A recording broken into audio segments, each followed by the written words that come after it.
शुणी से नृपति माने होइले संतोष बोलंती सुबुद्धि तुम्हे श्रीमंत पुरुष गोविंद माधव कृष्ण श्रीमधुसूदन गोविंद माधव कृष्ण श्रीमधुसूदन ए मंच मंडल मध्य एक दंडधारी चारि उणा लक्षे राजा तोते आश्रा करी गोविंद माधव कृष्ण श्रीमधुसूदन गोविंद माधव कृष्ण श्रीमधुसूदन तेणु आज राजा माने कहउछंती हे राजा जरासंध आपण होउछंती बुद्धिमान आपण होउछंती ज्ञानवंत आपण होउछंती गुणवंत तेणु आपण जहा करिवे ता भल करिवे लक्ष लक्ष राजा माने आपणक शरण रे आसीछंती तेणु आपण होउछंती ए तीनी पुर रे श्रेष्ठ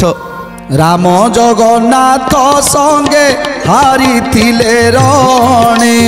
हारी थिले रणे हारी थिले रणे जे तोर कार्य देव कलु तू आपणे कलु तू आपणे कलु तू आपणे ये मंत बोली समस्ते कले उछाड़ी कलेनी उछाड़ी कलेनी उछाड़ी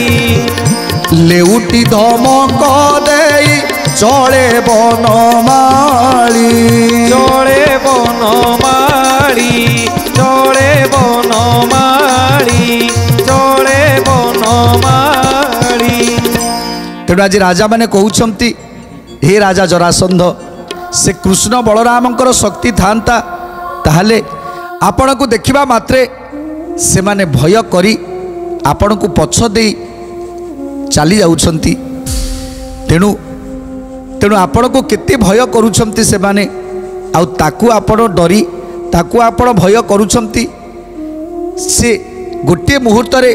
जदि आपणक सहित सामना सामनी हो जाता ताले से जीवन नहीं केबे फेरी पारंतानी केते श्रव पाइलेणी जुधे मोर लोक रात्रे निद्रा नाही दिसे न हुई भोक रात्रे निद्रा नाही दिसे न हुई भोक रात्रे निद्रा नाही दिसे न हुई भोक एते विचारी न वीर चलाए सईनी गिरिनी कटे मिले रात्र दंड तीनी गिरिनी कटे मिले रात्र दंड तीनी गिरिनी कटे मिले रात्र दंड तीनी तेणु समस्ते जानिछंती आज दूत कहिछंती जे मणिभद्रा पर्वत रे से कृष्ण बलराम लुचिकी रहिछंती तेणु से मणिभद्रा पर्वत को सैन्य सामंत मानक निर्देश दौरान समस्ते चाल से मणिभद्रा पर्वत निकट को आउ सेठी ताकू आम आज निश्चय विनाश करवा तेणु आज समस्त सैन्य सामंत मानक धरी से मणिभद्रा पर्वत को जाउछंती।